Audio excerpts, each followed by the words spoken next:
The dust swirled around the worn wheels of the old Chevrolet truck as it pulled up to the modest farmhouse in the late afternoon sun. 24-year-old Margaret sat in the passenger seat, her hands trembling as she clutched her battered leather suitcase.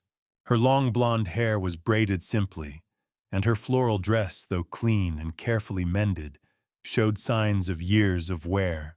She had always been larger than other girls her age, and her family had never let her forget it. Her father's voice still echoed in her ears from that morning. "Margaret, this arrangement will solve our financial problems and get you settled. Thomas Brennan needs a wife to help with his farm, and frankly, we cannot be choosy about suitors at this point." The words had cut deep as they were meant to. Her parents had made it clear that they considered her a burden, an unmarriageable daughter who ate too much and contributed too little. When the local bank had threatened foreclosure on their small general store, her father had eagerly accepted Thomas Brennan's unexpected proposal. "He is just a poor dirt farmer," her mother had said with obvious distaste. "But he offered to pay off our debts in exchange for your hand. Consider it your contribution to the family after all these years of taking from us." Now, as Margaret stepped out of the truck, she felt like a piece of merchandise being delivered. Her father barely looked at her as he unloaded her few belongings. "Thomas should be around somewhere," her father muttered. "Remember, Margaret, you are his responsibility now.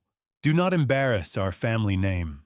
As if summoned by their conversation, two men emerged from behind the modest farmhouse.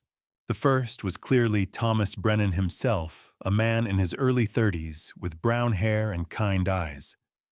He wore simple work clothes, a blue plaid shirt, and well-worn jeans. His build was solid and strong from years of physical labor, and he moved with a confident gait of someone comfortable in his own skin. Behind him walked an older man with a full gray beard and gentle expression, wearing overalls and a cotton shirt. This was clearly Thomas's father, sharing the same honest features and warm demeanor. "Miss Margaret," Thomas said softly, approaching with his hat in his hands. "I am Thomas Brennan. This is my father, Samuel Brennan. Welcome to our home." Margaret was struck immediately by his gentle tone and respectful manner. Unlike other men who had looked at her with disgust or pity, Thomas's gaze held only kindness and genuine welcome. "I know this situation is not what you might have chosen for yourself," Thomas continued carefully. "But I want you to know that you will be treated with respect and kindness here. This is your home now, for as long as you choose to stay." Margaret's father completed the transaction with obvious haste, eager to return to town with his debt relief. As the truck disappeared down the dusty road, Margaret felt more alone than ever, standing in the farmyard, with a suitcase and her fears. "Come," Thomas said gently. "Let me show you the house. You must be tired and hungry after your journey."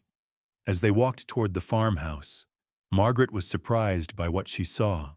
While the exterior was modest and unpretentious, the property stretched far beyond what she had expected. Well-maintained fences stretched to the horizon, and she could see cattle grazing in distant pastures. The house itself, though simple, was spotlessly clean and surprisingly spacious. The kitchen was large and welcoming, with a massive wood-burning stove and a sturdy oak table that could seat 8 people comfortably.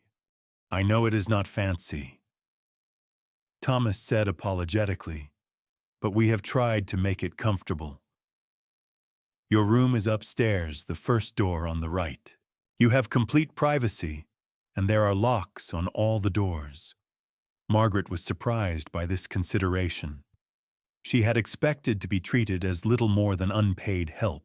Samuel Brennan spoke for the first time, his voice warm and grandfatherly. "Margaret, my dear, I want you to know that Thomas is a good man. He will never do anything to make you uncomfortable or afraid. We both hope that in time you might come to think of this place as truly home." That evening, as Margaret sat at the kitchen table sharing a simple but delicious meal of pot roast and vegetables, she began to understand that her assumptions about her new life might be wrong. Thomas and his father treated her with a respect she had never experienced. They asked about her interests, listened to her responses, and seemed genuinely interested in her thoughts and opinions. When she mentioned that she enjoyed reading, Thomas's face lit up with pleasure. "We have a fair collection of books in the parlor," he said eagerly. "Please feel free to borrow anything that interests you. I would love to hear your thoughts on them." Over the following weeks, Margaret discovered that life at the Brennan farm was unlike anything she had experienced. Thomas rose before dawn each day to tend to his responsibilities, but he always ensured that she had everything she needed.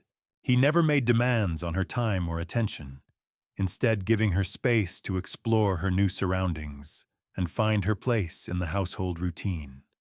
Gradually, Margaret began to understand the true scope of the Brennan operation. What appeared to be a simple family farm was actually a substantial agricultural enterprise. Thomas owned thousands of acres of prime farmland, ran several hundred head of cattle, and had profitable contracts with buyers in 3 different states. "Why did you never correct my father's assumptions about your financial situation?" Margaret asked one evening as they sat on the front porch watching the sunset. Thomas was quiet for a long moment, his hands folded in his lap. "Your father made it clear that he was looking for a solution to his financial problems, not a husband who would cherish his daughter.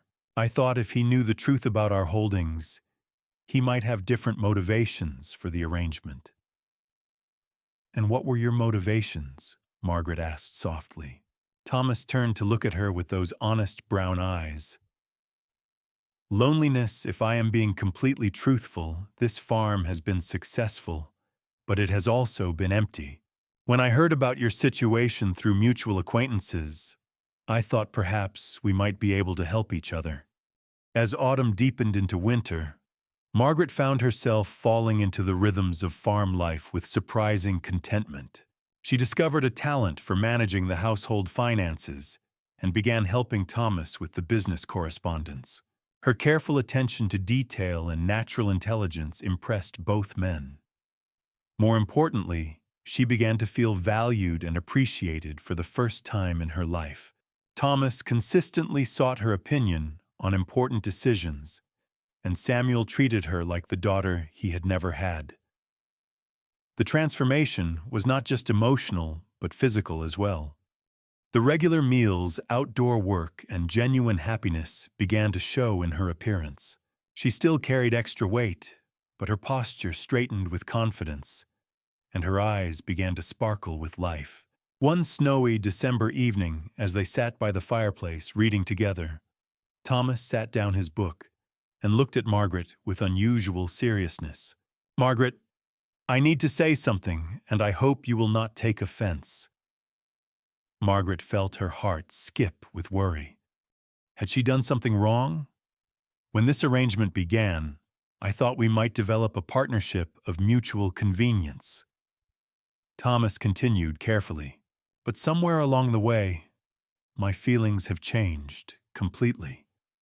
He paused, gathering his courage. "I have come to love you not as a business partner or household helper, but as the woman I want to spend my life with.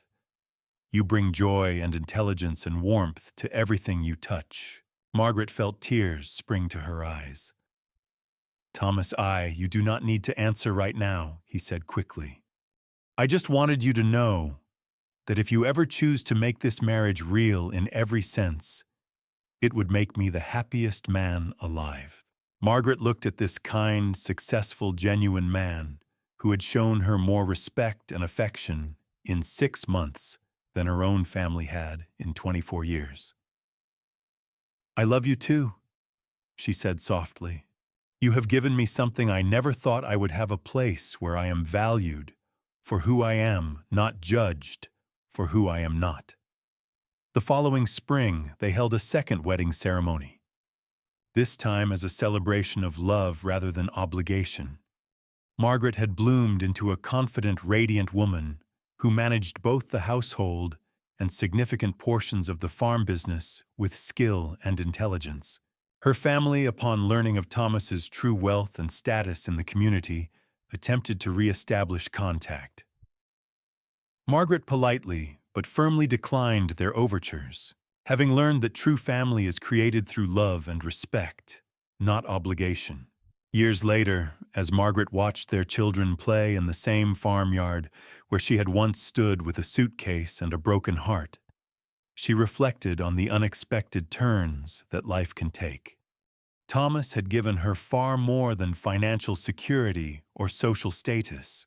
He had given her the gift of seeing herself through loving eyes and discovering that her worth had never been determined by her appearance or her family's narrow expectations. She had found her home not just in the sprawling acres of the Brennan farm, but in the heart of a man who loved her exactly as she.